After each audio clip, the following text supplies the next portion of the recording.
नमः सिद्धेभ्यः।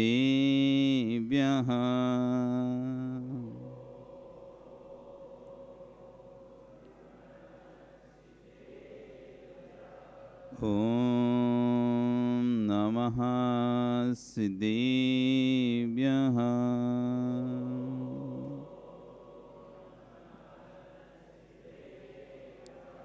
ॐ नमः सिद्धेभ्यः।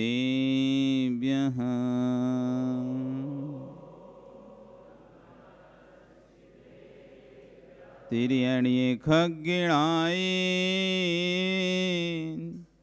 रुतारी मोय सिर सिरडिबिहु आयरी राहु पसियो परवादिन्यो भव्य जी लोए। नमो हरियंताणं नमो सिद्धाणं नमो आयरीयाणं नमो अच्छायाणं नमो लोए सव्यसाहुणं। बोले अनंत अनंत से परमेष्टि भगवान की, आदिरम आदिनाथ भगवान की, वर्तमान शासन महावीर भगवान की, आचार्य कुंद कुंदेव स्वामी महाराज की, आचार्य विश्व सागर जी महाराज की, अहिंसा में विश्व धर्म की।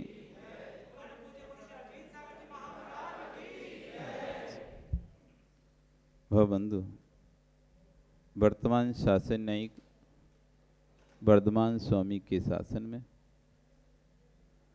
तीर्थंकर प्रभु की चरण निश्रा में बैठकर हम सभी जिन देशना का श्रवण कर रहे हैं, ये जिनेन्द्र वाणी मनीष्यो जगत कल्याणी है। आचार्य भुवन कुंद कुंदेव स्वामी महाराज ग्रंथराज रैणसार जी में श्रवण और श्रावक उभय धर्मों की व्याख्यान कर रहे हैं। आज दीपावली पर्व सुख और दुख का पर्व है। आप सोचेंगे दुख क्यों बोल दिया महाराज ने? सुख और दुख का पर्व है। सुख क्यों है और दुख क्यों है? सुख और दुख दोनों का पर्व है। क्या नाम भाई तुम्हारा? कहाँ रहते हो? यहीं रहते हो कि बाहर से भी आए हो आज? बाप रे, मतलब 4 महीने हो गए तुम भी यहीं रहते हो? अच्छा, तुम बाहर से आए हो। अच्छा, बरपेटा से। भैया क्या नाम तुम्हारा? योगेश, रौनक। अच्छा, एक का रौनक एक का योगेश, दोनों ही एक बाहर से आए, एक यहाँ रहता है। ठीक है, लेकिन यहाँ रहने वाला भी बाहरी जैसा लग रहा है हमको तो। हैं? भवन में आता है पर हमारे पास नहीं आता। तो योगेश ये बताओ, आज सुख का दिन है कि सुख का उत्सव है या दुख का उत्सव है? दोनों कैसे हैं? अब हमने बोल दिया तो दोनों इसलिए, दोनों कैसे? दो कैसे? एक होगा ना। सुख या दुख, किसका पर्व है ये? खुशी का दिन है या दुख का दिन है आज? बताओ ज्ञानचंद जी, ज्ञान की पिटारे में से निकाल कर बताओ। कैसे?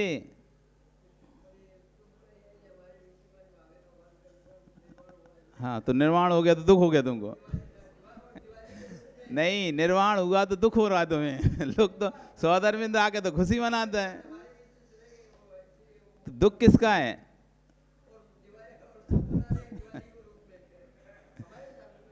हाँ, तो निर्वाण हो गया तो निर्वाण हो गया इसलिए दुख है।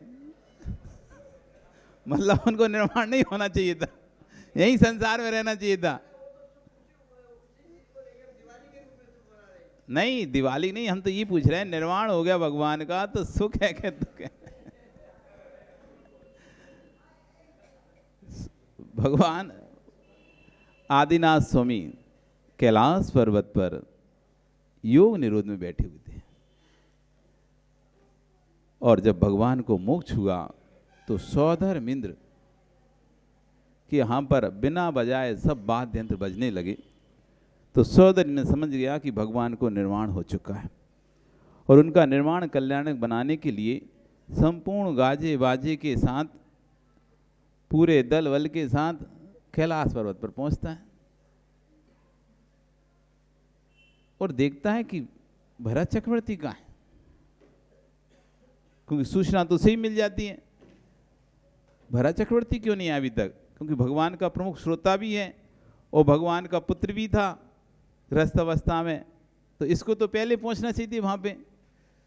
तो दिखाई नहीं दे रहा, ढूंढता है इधर उधर, तो एक चट्टान के इधर बैठे बैठे भरत चक्रवर्ती फुसक फुसक कर रो रहे थे, रो रहा था। सौदन पूछता है, भाई क्या बात है, रो क्यों रहे तुम? क्या तुम्हें भगवान के मोक्ष जाने की खुशी नहीं है? हम तो स्वर्ग से खुशी मनाने के लिए आए, स्वर्ग से उत्सव मनाने के लिए आए, और तुम यहां पर रो रहे हो, ये तो बात समझ में नहीं आई।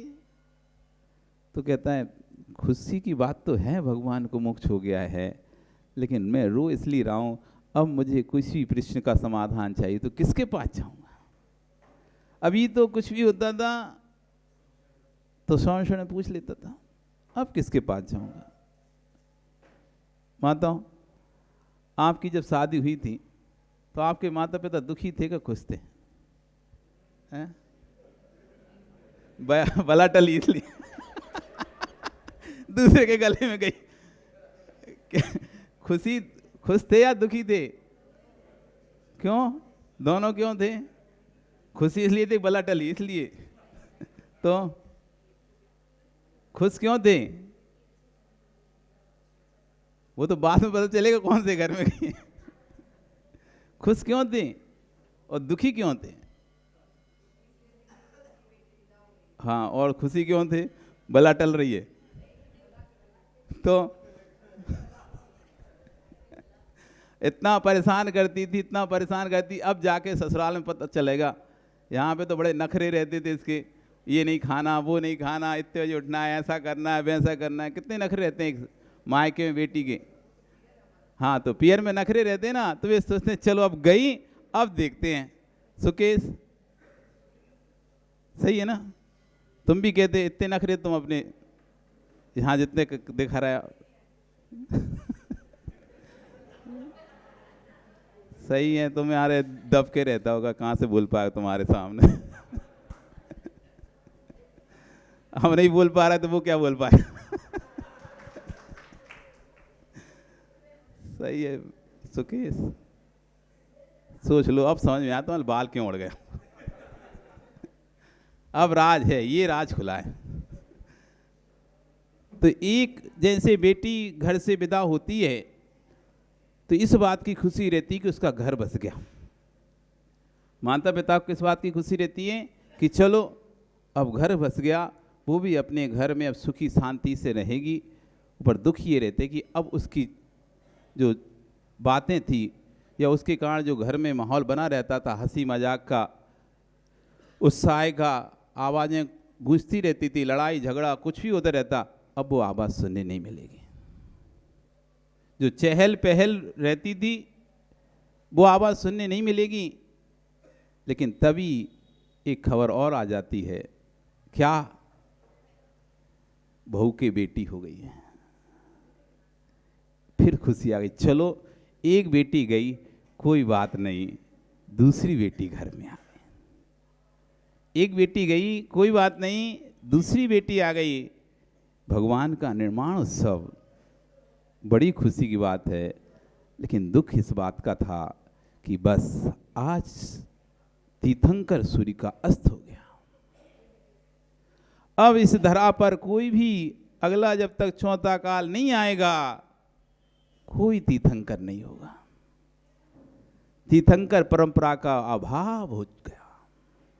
अंतिम तीर्थंकर भगवान महावीर स्वामी के मुख जाने से तीर्थंकर परंपरा का अभाव हो गया। अब इस भरत क्षेत्र के आर्यखंड में अब कोई भी तीर्थंकर नहीं होगा। जब अगला काल आएगा चौथा घूमकर, तभी नए तीर्थंकर, प्रथम तीर्थंकर जन्म होगा। अब कोई 25वां तीर्थंकर नहीं होगा। अब तीर्थंकर परंपरा समाप्त। काश तीर्थंकर परंपरा चल रही होती, तीर्थंकर हो रहे होते, तो आज हमको भी किसी समोषण में बैठने का मौका मिला। इस बात का दुख रहा। भगवान का मोक्ष हुआ, खुशी थी, इस बात का दुख रहा। लेकिन ये दुख ज्यादा देर नहीं चला। श्याम को, गौतम गर्धन को केवल ज्ञान प्राप्त हो गया। चलो घर में एक नन्ही बच्ची आ गई। घर में एक नन्ही बच्ची आ गई तो बिना खुशियां हो गई। चलो ठीक है, केवल ज्ञान, तीर्थंकर का अभाव हुआ है, लेकिन केवल ज्ञान का अभाव नहीं हुआ है। तीर्थंकर का अभाव हुआ। तीर्थंकर अब दूसरा कोई नहीं बन पाएगा। तो 24 ही तीर्थंकर होते हैं, और 24 तीर्थंकर मोक्ष चले चुके, जा चुके हैं। अब 25वां कोई तीर्थंकर नहीं होगा। लेकिन श्याम को खबर मिल गई, गौतम गर्धर को केवल ज्ञान प्राप्त हो गया। जैसे घर में एक बच्ची का जन्म हो गया, तो पुनः अब एक आशा, चलो कोई बात नहीं, केवल ज्ञान सूर्य तो अभी है, कोई भी जिज्ञासा होगी तो वहां पूछ लेंगे। ये आत्मा के कृपम विकास की कहानी है। ये जो मोक्ष है वो आत्मा के क्रमक विकास की कहानी है कि कैसे एक जीव निगोष से निकलता है, एक इंद्रिय पर्याय को प्राप्त करता है, एक श्वास में 8-10 बार जन्मो मरियो भर्यो दुख भार, दुर्लभ लही जो चिंतामणि, तो पर्याय लही त्रस्तणी। निगोष से निकलता है, पृथ्वी जल अग्नि वायु वनस्पति पंच स्थावर बनता है। वो कहते हैं दुर्लभ लही जो चिंतामणि, जैसे कोई चिंतामणि रत्न दुर्लभता से प्राप्त होता है। हजारों करोड़ों लाखों रत्नों में एक ऐसा रत्न जिसके आगे कोई भी चिंता करो, चिंतित करो तो वस्तु मिल जाती है। ऐसा चिंतामणि रत्न हर किसी को प्राप्त नहीं होता। ऐसे कहें दुर्लभ लही जो चिंतामणि, त्यों पर्याय लही त्रस्तणी। लट पिपील अली आदि शरीर, कभी 2 इंद्रिय का शरीर धारण किया तरस में भी, कभी पिपील 3 इंद्रिय का शरीर धारण किया, कभी अली भौरा 4 इंद्रियों का शरीर धारण किया, तब जाकर कहीं पंचेंद्रिय पर्याय को प्राप्त। इसकी दुर्लभता तो वैसी है जैसे योगेश किसी समुद्र में तुमने एक हीरा फेंक दिया। कितना बड़ा होता है हीरा? छोटा। कभी पहना? नहीं पहना। बेटी की माँ को दिलाया होगा ना, अंगूठी में, कहीं में, कान के बालों में लगा रहता ना छोटा सा हीरा। तो हीरा समुद्र में गिर जाए, समुद्र देखा है ना, तो समुद्र में गिर जाए तो बताओ कितने दिन में तुम ढूंढ कर दे सकते हो? क्यों क्यों नहीं दोगे? समुद्र में हीरा गिर जाए, वो छोटा जो हीरा नग होता है ना, वो यदि समुद्र में गिर जाए तो संजय कितने दिन में दे दोगे ढूंढ के? नहीं दे पाओगे। क्यों? तुम दे दोगे? मनदीप तुम क्या करोगे? तुम खुद गुम जाओ ढूंढते ढूंढते। महाराज संभव नहीं है, संभव नहीं है, क्योंकि वो समुद्र है। कोई वो नहीं है कि थाली में एक अंगूठी डाल दी और ऐसे हाथ निकाल के नहीं निकाल के दिखा दी, ये निकल गई। वो तो निकाली ना, थाली में से अंगूठी तो निकाली ना। तो ऐसे हीरा, कोई हीरा गिर जाएगा तो क्या ऐसे निकाल सकते हो क्या? जैसे थाली में डाली हाथ, अंगूठी डाली हुई अंगूठी, और हाथ डाला फटाक से ढूंढ के निकाल दी। हीरा भी डाल देंगे तो भी निकाल लोगे उसमें से तो, लेकिन समुद्र के बीच में डाल दिया, निकाल नहीं पाओगे। ऐसी ये मनुष्य पर्याय है समुद्र में हीरा जैसी। और संजय तुम उसको व्यर्थ में गंवा रहे हो। क्या कर रहे लोग, कितना हल्ला करते हैं।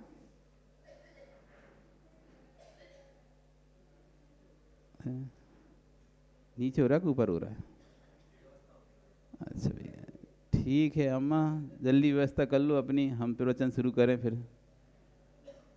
कितनी कुर्सी और निकाल लो जल्दी जल्दी आ जाया करो पहले से, विषय विषयांतर हो जाता, डिस्ट्रैक्ट जिसे कहते हैं ना, घूम जाते हैं। आवाज कहीं से आती दूसरी तो विषय घूम जाता है। तो जैसे वो हीरा दुर्लभ है वैसे मनुष्य पर्याय हमारी बहुत दुर्लभ है। ना जाने कौन से पुण्य के उद्देश्य, कहते हैं हीरा तो एक विषय फिर भी मिल जाए, वो गोताखोर जमीन जाकर घेरे में जाकर ढूंढ लें, लेकिन मनुष्य पर्याय उससे भी अधिक दुर्लभ है, उससे भी अलग दुर्लभ है उस मनुष्य पर्याय का मिलना। पर हम ऐसे अभागे हैं, कहते हैं वस्तु के सद्भाव में कभी वस्तु की कीमत नहीं होती, सद्भाव में वस्तु की कीमत नहीं होती, अभाव में वस्तु की कीमत होती है। अभी सद्भाव है आपको, गुरु का सद्भाव है, गुरु का सद्भाव है, भगवान का सद्भाव है, धर्म का सद्भाव है, इसलिए कीमत नहीं है। उन लोगों से पूछो जहां पर गुरु भी नहीं मिल रहा रे, जहां पर प्रभु भी नहीं मिल रहे, वो जब भारत में आते हैं ना, जहां गुरु भी नहीं मिलते प्रभु भी नहीं मिलते, जब वो इंडिया में आते हैं तो कैसे वो लालायित होते हैं। चलो वहां पर रोज सोचते थे, लेकिन यहां सामने दिख गए। अभाव है। अभी आपको पता नहीं है, आप जब कहीं बाहर चले जाओगे और ऐसे स्थान पर पहुंच जाओगे ना जहाँ मंदिर होगा, ना भगवान होंगे, ना गुरु होंगे, तब आपको लगेगा अरे नलवाड़ी अच्छा था, कम से कम वहाँ रोज़ भगवान के दर्शन तो हो जाते थे, रोज़ गुरुओं के दर्शन तो हो जाते थे, रोज़ अभिषेक तो कर लेते थे, घंटी सुनने तो मिल जाती थी भगवान की अभिषेक की। अभी सद्भाव है, इसलिए आपको योगेश लगता नहीं है कि रोज आकर अभिषेक कर लें। करते हो अभिषेक तो करते होगे ना। ये सुकेश तुम्हारी मंडलियों को अभिषेक करता है क्या सिर्फ अनिल को छोड़ के? अनिल ही करता है बस, और एक वो चुलबुला तुम्हारा विजय,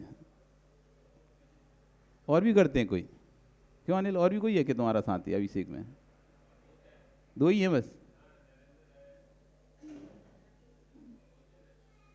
क्या तुम अपनी मंडली को यहाँ नहीं ला पा रहे अभिषेक में? एक आध दिन तो पूरी मंडली को ले आते, हम ही देख लें कौन कौन है। कल लेके तो आना तुम सबको अभिषेक में, देख तो ले अनिल एंड ग्रुप। बहुत सारे लोग तो उनकी श्रीमतियां आती हैं, हमसे बोलते हैं महाराज जी वो नीचे तो रोज आते हैं, आपने देखा क्या?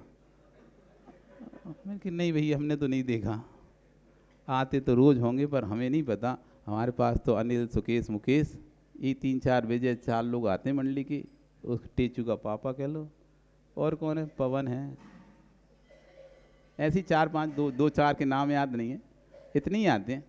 लेकिन पूरे आ जाओ तो एक बार देख ही लें हम, वो भी धन्य हो जाए तुम्हारी देवियाँ भी कि महाराज पास ये लोग गए।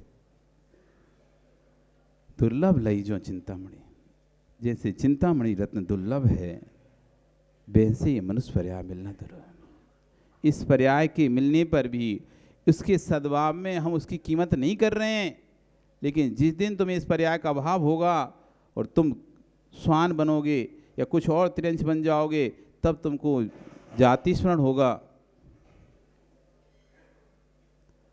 बहुत अच्छे, हमें तो लग रहा है सही है। महोत्सव का दिन है, बैंड बाजे तो बजते ही रहेंगे। अब उस समय लगेगा कि काश जब मैं मनुष्य था मैं भक्ति करता तो आज ये त्रिंच ना बनता। आचार्य युगन अब अपन अपने विषय पर आते हैं, क्योंकि ये विषय तो गया। अब दूसरा विषय चालू करते हैं। आचार्य भगवान सार जी में सम्यक दृष्टि के भोग में अनासक्ति के कथन कर रहे हैं कि सम्यक दृष्टि भोग भी भोगता है, तो कैसे भोगता है? एक भोजन किया जाता है जैसे हफ्सी जैसा, जैसे कभी खाने ही ना मिला हो। आपने देखा होगा कभी किसी की शादी में आप जब जाते होगे तो कई लोग ऐसा भोजन करते हैं जैसे उन्हें खाने नहीं मिलता हो, टूट पड़ते एकदम भोजन पर। और कुछ लोग शांति से आराम से थोड़ा थोड़ा लेके खाते हैं। एक व्यक्ति ऐसे प्लेट भर लेता है पूरा, सुकेश तुम तो देखते ही होगे ना, खिलाते रहते हो नीचे।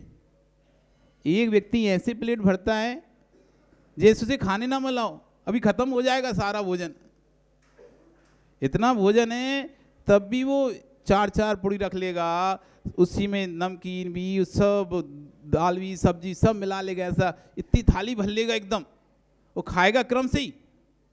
वो चाहे तो पहले पूड़ी और सब्जी ले ले, फिर बाद में मीठा ले ले, बाद में नमकीन ले ले, क्रम से ले ले। लेकिन नहीं, उसमें ही मिठाई रखना है उसमें उसे नमकीन भी रखना है, गुलाब जामुन भी रखना है, सब्जी भी 4 रखना है, और रोटी भी अच्छी भर के रखना है, फिर तंदूरी भी रखना है, और पराठे भी रखना है, पूड़ी भी रखना है, और फिर डोसा भी रखना है, और उसमें इडली भी रखना है, और आइसक्रीम भी उठा के रख ले। देखा है ऐसा? होता ही नहीं अनिल। एक व्यक्ति और एक होता है, शांति से प्लेट लिया, एक एक चीज खाता जा रहा, कौन सी भागी जा रही है? जो जब तक जितनी खानी उतनी खाया, फिर देखते हैं दूसरी लेते हैं, बेकार भी नहीं जाएगी, और एक सभ्यता से खाते हुए दिखाई देता है। खाने से समझ में आ जाता है ये व्यक्ति को ऐसा भोजन मिलता नहीं है, आज मिला से टूट पड़ रहा है उसमें। तो जैसे एक व्यक्ति जिसे भोजन नहीं मिला, उसके भोजन की पद्धति अलग हो जाती है, और जिसको चीज़ मिलती रहती है, नॉर्मल है, सामान्य है, वो ठीक है। कोई व्यक्ति कहीं नई जगह जाए, या कोई ऐसी चीज़ें बैठे जिसमें कभी बैठा नहीं था, कोई पहली बार फ्लाइट पे बैठे जो कभी बैठा नहीं था, तो हर जगह की फोटो, यहाँ ऐसा चढ़ते हुए फोटो, बैठते हुए फोटो, उठते हुए फोटो, लेटते हुए फोटो, पूरा वाल को भर देगा वो। और जो जिसका डेली का रूटीन है, जिसको आना जाना लगा ही हुआ है फ्लाइट से, जो हर समय फ्लाइट से आता जाता रहता है, अब बताओ कितनी फोटो लगाता है, कैसे लगाता है? लगाए भी तो एक लगा लिया, लगाए भी तो एक लगा लिया, और जिस जो पहली बार गया तो वो तो भैया एक एक चीज की, एक एक सीढ़ी की फोटो खींचता है। अब एस्केलेटर पे चढ़ रहे हैं, अब उतर रहे हैं, अब बोर्डिंग पास बन रहा है, अब फ्लाइट पे चढ़ रहे हैं, फिर फ्लाइट में बैठे हैं, फिर कुर्सी है, ये लोग हैं, ये खिड़की है, ये बाहर है। तो ऐसे यहाँ पर कह रहे हैं, जो मिथ्या दृष्टि जीव है वो भोगों को आसक्त होकर भोगता है। ऐसा समझता है अरे ये भोग तो मुझे पहली बार मिला है, फिर मिलेगा कि नहीं मिलेगा। जबकि आचार्य भगवान कह रहे हैं, भुक्तुर जिता मोर मोहान मया सर बेपी पुद्गला उच्चिष्ट 30 अध्याय मम विज्ञस्य क्या स्फुरा। ये जो भोग हैं ये तो जूठन के जैसे हैं, ये इसी भव में नहीं मिले, अनेक भवों से मैं ऐसे भोग भोगते आ रहा हूं, कोई नया नहीं है। ये भोग कोई नए नहीं है, पुराने ही हैं, अनेक भवों से भोगते चले आ रहे हैं, वही भोग हैं जूठन के समान। इनमें क्या रुचि रखना, क्या ऐश्वर्य रखना। सम्यक दृष्टि जब भोग भोगता है तो अरुचि पूर्वक भोगता है। ठीक है, भोगना पड़ रहा है, भोगना पड़ रहा है। एक भोगना और एक भोगना पड़ रहा है, दोनों में एक अंतर है। एक में मजबूरी है कि चलो करना पड़ रहा है ऐसा, अब संसार में है, गृहस्थी में है, तो गृहस्थी के कार्य करने पड़ रहे हैं, लेकिन उसके अंदर भावना वैसी आ रही है जैसे विनय पाठ में आप बोलते हो। क्या बोलते हो? तुम बिन में व्याकुल भयो जैसे जल बिन मीन, जन्म जरा मेरी हरो करो मोह स्वाधीन। हे भगवान, मैं वैसे ही तड़प रहा हूं, फंसा तो हूं यहां पर, आवाज खराब हो गई, फंसा तो हूं, लेकिन जैसे जल के बिना मछली को तड़पन होती है जल में पहुंचने की, वैसे ही मुझे स्वतंत्र होने की तड़पन हो रही है। मुझे स्वतंत्र होने की इच्छा है। कब मैं भी स्वतंत्र होकर आपके जैसा स्वाधीन सिद्धत्व पद को प्राप्त करूंगा। भोग भोगते हुए समय दृष्टि अंतरे भावना रहती है। उस भावना को भाते भाते ये जीव प्रथम गुण स्थान से चौथे गुण स्थान में पहुंचता है, प्रथम गुण स्थान से चतुर्थ गुण स्थान पर पहुंचता है, जहां पर ये गृहस्थ अवस्था को प्राप्त रहता है। गृहस्थता में सभी कार्यों को करते हुए भी लेकिन भावना बनी रहती है, कब मैं आगे बढ़ूं, कब आगे बढ़ूं। उसी भावना जब प्रबल हो जाती है तो जीव अणुव्रतों को ग्रहण कर लेता है। अणुव्रतों को ग्रहण करके 12 प्रकार के व्रतों का पालन करता है। 5 गुणवीर, 5 अणुव्रत, 3 गुण व्रत और 4 शिक्षा व्रत। उनको पालने में जब दक्ष हो जाता है, ये जीव महाव्रतों को धारण करके 6वें गुण स्थान में पहुंचता है। प्रमत्त संयत नाम का गुण स्थान, जहां 15 प्रमाद का प्रमाद है। प्रमाद मतलब कुशलेषु कुशल क्रियाओं में जो अनादर भाव है उसका नाम है प्रमाद। कुशलेषु अनादरः प्रमादः।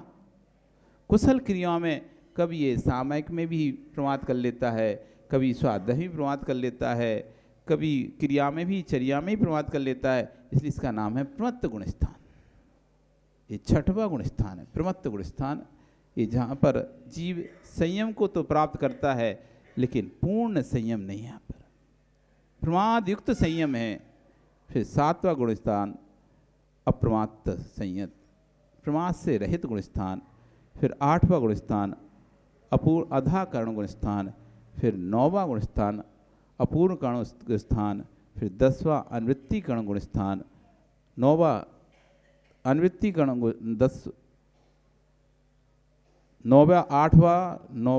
8वां अधाकरण अपूर्ण अनुवृत्तिकरण और 9वां अनुवृत्तिकरण। 10वां सुख सांप्राय नाम का गुण स्थान। 11वां उपशांतम हुए, 12वां क्षीण हुए। एक क्रम से गुण स्थान चढ़ते चढ़ते 13वां सहयोग केवली नाम के गुण स्थान में पहुंच जाता है। वहां पर एक पूर्व कोटि तक अधिकतम रह सकता है। एक पूर्व कोटि आयु तक वहां पर रहता है केवली बनकर, भगवान बनकर। फिर वहां से अब चौथे गुण स्थान प्रवेश करता है और आ ई उ री ली इन 5 अक्षरों में चौथे गुण स्थान को पार करके गुणस्थानातीत सिद्ध अवस्था को प्राप्त कर लेते हैं। ये क्रम से जीव का विकास है। तो आचार्य भगवान आज इसी बात को यहाँ पर कह रहे हैं, परमात्वस्था की प्राप्ति का उपाय क्या है, सम्यक दृष्टि कैसे भोग भोगता है और कैसे परमात्मा बनता है। 2 गाथा में आचार्य भगवान जैसे बता रहे हैं। सम्मादिठीनाणी अखाण सुवम कहम्पि अणु हवदी केणापिणा परिहरणम बाहीन विनाश नट्ठभि सज्जम किं बहुणाहुतजी भैरप्य सरुवाणी शैलभवाणी भजि मज्जिम परमत्पा बत्तु सरुवाणी भावाणी। सम्मा इट्ठी राणी सम्यक दृष्टि ज्ञानी, कहम्पि किसी प्रकार अनिच्छा पूर्वक अखाण सुहम अणुहवदी इंद्रिय सुखों का अनुभव करता है। क्योंकि वहीन विनाश नट्ठम रोग को दूर करने के लिए भेषजम औषधि को केणापि किसी के द्वारा ना परिहरण नहीं छोड़ी जाती। दवाई खाने के लिए दवाई खाते हैं, या शौक से दवाई खाते हो आप लोग? औषधि क्यों खाते हो? शौक है तुमको औषधि खाने का, इसलिए? तो किस किस को औषधि खाने का शौक है? दवाई खाने का शौक किस किस को रहता है? किसी को नहीं रहता। फिर दवाई खाते ही नहीं खाते, क्यों? खाना क्यों पड़ता है? जैसे स्वास्थ्य को ठीक करने के लिए, स्वास्थ्य ठीक करने के लिए औषधि का व्यक्ति सेवन करता है, लेकिन उसे औषधि सेवन करने की इच्छा नहीं होती। वो तो यही चाहता है जितनी जल्दी से जल्दी हो। यदि बीमारी ठीक हो जाए तो फिर भी कोई औषधि नहीं खाता। आपको जुकाम होता है, सर्दी होती है, तो आप एक दवाई 2 टैबलेट खाते हो और ठीक हो जाती है, तो फिर आप तुरंत छोड़ देते हो। भैया इसको खाने के लिए थोड़ी ना हम खरीद के लाए थे, नहीं तो कोई पूरा पत्ता लेके आए थे तो पूरा खाओ। अरे ठीक होगा भैया, आप क्यों खाएं? तो औषधि बस सेवन इसलिए कर रहा है, मजबूरी है उसकी, मुझे बीमारी ठीक करना है इसलिए औषधि सेवन कर रहा है। बाकी उसकी इच्छा औषधि सेवन करने की कोशिश करता है बिना औषधि के ठीक हो जाए, औषधि सेवन करना ही ना पड़े। ऐसी सम्य दृष्टि इंद्रिय सुखों का उपभोग कर रहा है, उसकी मजबूरी है। अभी जिम्मेदारियां उसके साथ जुड़ी हुई हैं, उन जिम्मेदारियों को पूर्ण करना है। लेकिन जैसी जिम्मेदारी पूर्ण होगी वो इन इंद्रिय सुखों को छोड़ देगा। जैसी बीमारी ठीक होगी वैसे ही वो व्यक्ति दवाई को छोड़ देता है। ऐसी सम्य दृष्टि के अंदर भाव रहता है कि जैसी इन जिम्मेदारियों से निवृत्त होऊंगा वैसे ही मैं अपने कल्याण के रथ पर चल पड़ूंगा। क्या हो गया शांतिलाल जी, बीमार हो गए क्या? ओ देख लो, कह रहे हैं ना समय का भरोसा नहीं है, चलते चलो चलो, मानते तो नहीं हो आप। अब साथ में चलो हमारे, तो उठ जाओगे, गिरोगे नहीं। सोच लो, अब परसों ही है ब्याह। वही सोच लो कि यहाँ तो देखो, देख के भी चलते तब भी लोग गिरा देते हैं। हमारे साथ चलोगे तो लोग गिराएंगे नहीं, ऊपर उठाएंगे। तो आज तो अंदर से भरे हुए हैं पूरी तरह से।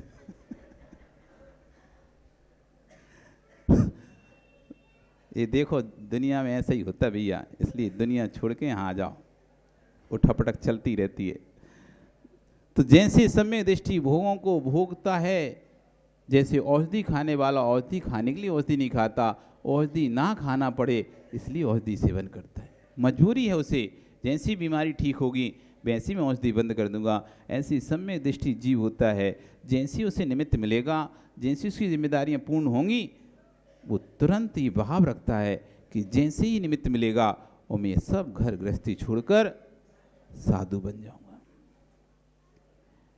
जब तक नहीं बनता तब तक भरत चक्रवर्ती जैसा, जैसे कि भरत जी घर में ही बैरागी, घर में ही बैराग को प्राप्त करता है।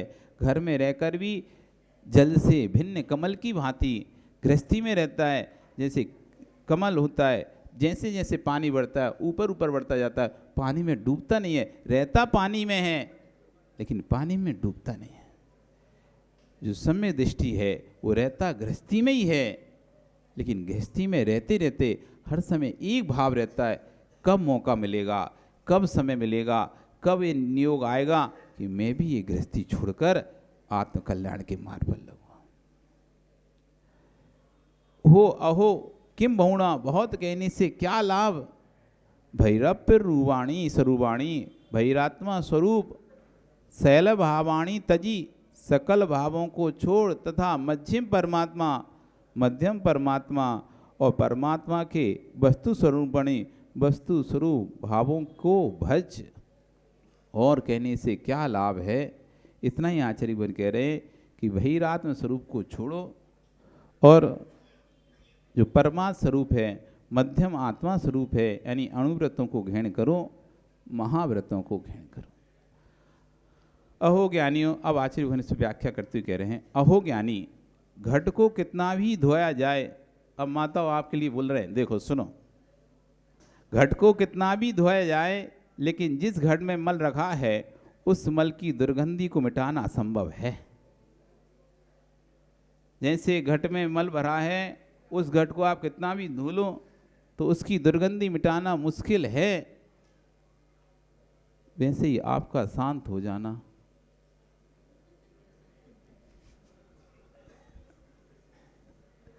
जिनवाणी कितनी भी चलती रहे, कितना भी प्रवचन होता रहे, लेकिन फिर भी आप शांत रह जाओ, उतना ही मुश्किल है जितना मुश्किल घट की दुर्गंध मिटाना है। मल पूरित घट साफ करना जैसे बहुत कठिन है, ऐसे अनादि विद्या के संस्कार हैं जीव के अंदर।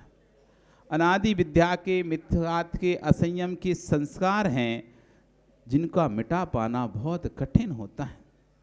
एक बार संस्कार पड़ जाए किसी चीज़ के, जैसे किसी आदत, लत कहते हैं, आदत पड़ गई किसी को, किसी गुटखा खाने की, किसी को सिगरेट पीने की, या किसी को कोई कार्य की, किसी कोई कार्य की लत लग जाए, उस लत को छुड़ाने में कभी कभी तो व्यक्ति उस लत के चक्कर में कंगाल हो जाता है, उस लत के चक्कर में कंगाल हो जाता है, अथवा उस लत के कारण से अस्पताल में भर्ती हो जाता है। गुटखा खाने की आदत से कभी कभी इतनी आदत लग जाती है कि 100 पाउच दिन में खा जाता है। सिगरेट पीने की ऐसी लग जाती है 10 पैकेट सिगरेट के खाली कर देता है।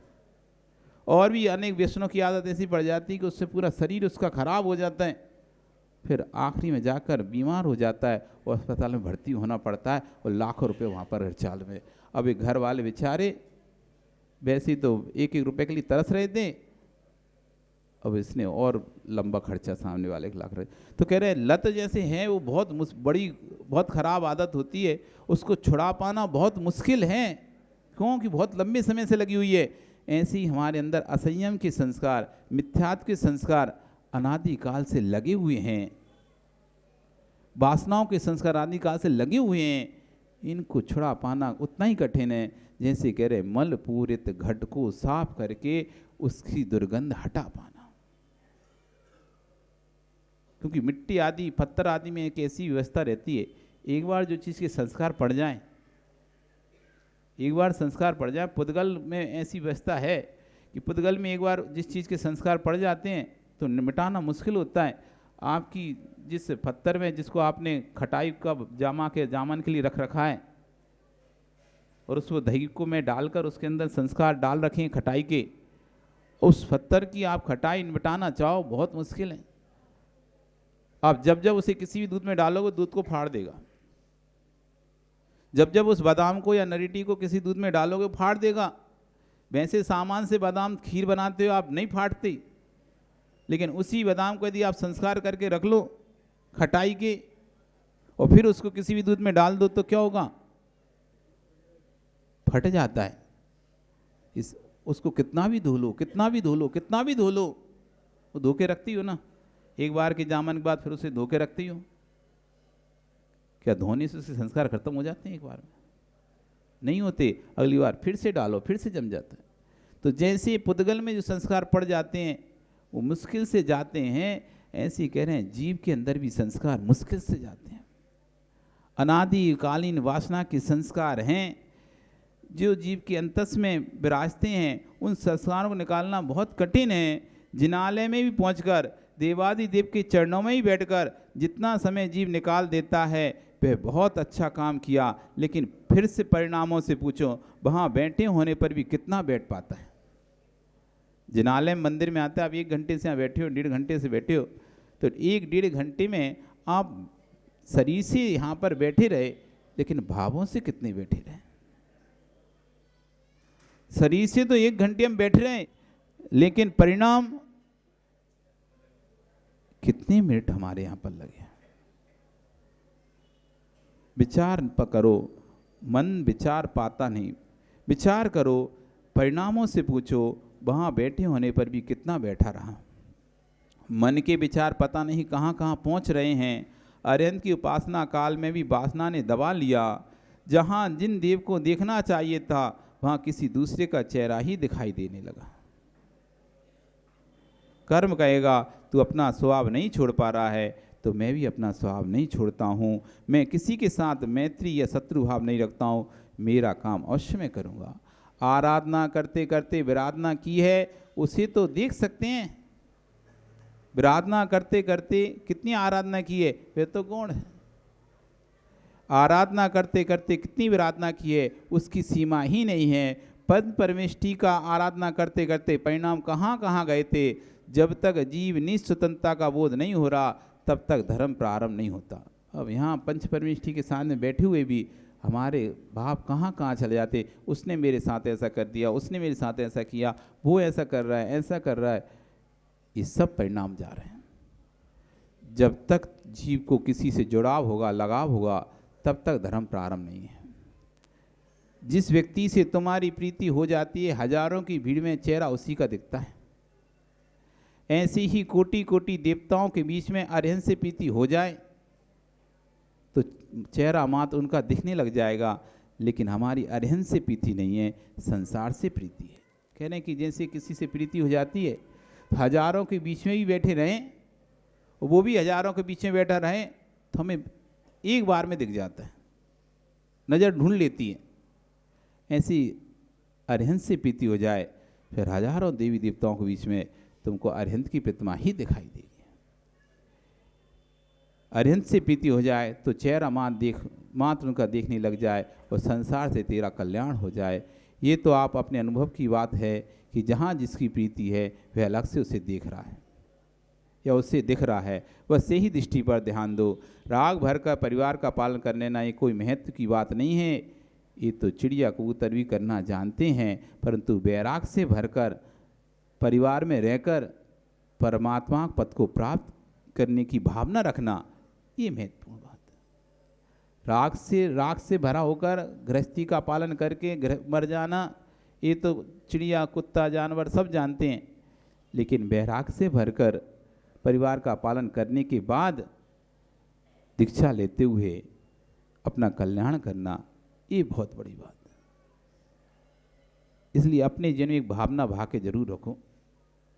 जीवन के जब भी निषेध निकले तो कपड़े के साथ ना निकलें, लकड़ी डंडे के साथ ना निकलें, पिछी कमंडल के साथ निकलें। आखिरी जीवन के अंतिम निषेधों में भी ये भावना भाव की समाधि मरण हो हमारा। गुरु के सानिध्य में रहकर समाधि मरण हो। ये किसी अस्पताल में किसी पलंग पर बेड पे चिल्लाते चिल्लाते ना मरें, नमकार मंत्र का ध्यान करते करते मरें। क्योंकि पर्याय बहुत दुर्लभ है, फिर मिली नहीं मिली और नमकार बोलने के लिए शब्द मिले नहीं मिले। ये तो कभी एक इंद्रिय हैं, दिख रहे हो आप, कहाँ बोल पा रहे हैं। 2 इंद्रिय हैं, कहाँ बोल पा रहे हैं। 3 इंद्रिय हैं, कहाँ बोल पा रहे हैं। 4 इंद्रिय कहाँ बोल पा रहे हैं।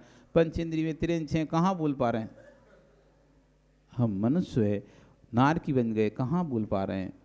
आप मनुष्य बने तो बोल सक रहे हो, मनुष्य में भी आवाज़ मिली इसलिए बोल पा रहे हो, खुल मिला इसलिए बोल पा रहे हो। तो इसलिए ऐसे भाव बना के रखो कि मरण हो और पुनः ऐसी पर्याय मिले जिससे हे भगवान आपका सानिध्य मिले।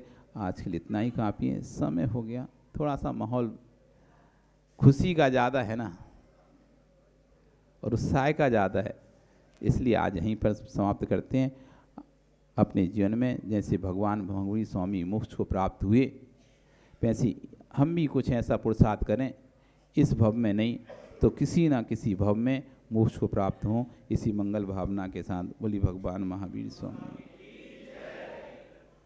चलेंगे जनवाणी स्तुति।